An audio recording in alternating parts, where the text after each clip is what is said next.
Lévitique, chapitre 24. L'Éternel parla à Moïse et dit: Ordonne aux enfants d'Israël de t'apporter pour le chandelier de l'huile pure d'olive concassée, afin d'entretenir les lampes continuellement. C'est en dehors du voile qui est devant le témoignage, dans la tente d'assignation, qu'Aaron la préparera, pour que les lampes brûlent continuellement du soir au matin en présence de l'Éternel. C'est une loi perpétuelle pour vos descendants. Il arrangera les lampes sur le chandelier d'or pur, pour qu'elles brûlent continuellement devant l'Éternel. Tu prendras de la fleur de farine, et tu en feras 12 gâteaux. Chaque gâteau sera de 2/10. Tu les placeras en 2 piles, 6 par pile, sur la table d'or pur devant l'Éternel. Tu mettras de l'encens pur sur chaque pile, et il sera sur le pain comme souvenir, comme une offrande consumée par le feu devant l'Éternel. Chaque jour de sabbat, on rangera ces pains devant l'Éternel, continuellement. C'est une alliance perpétuelle qu'observeront les enfants d'Israël.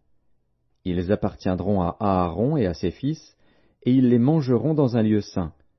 Car ce sera pour eux une chose très sainte, une part des offrandes consumées par le feu devant l'Éternel. C'est une loi perpétuelle.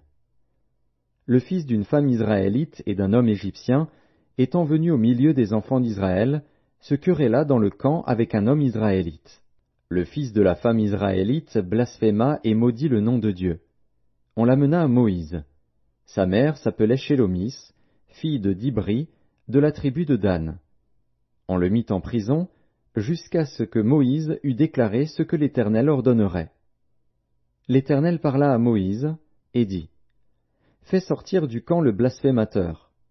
Tous ceux qui l'ont entendu poseront leurs mains sur sa tête, et toute l'assemblée le lapidera.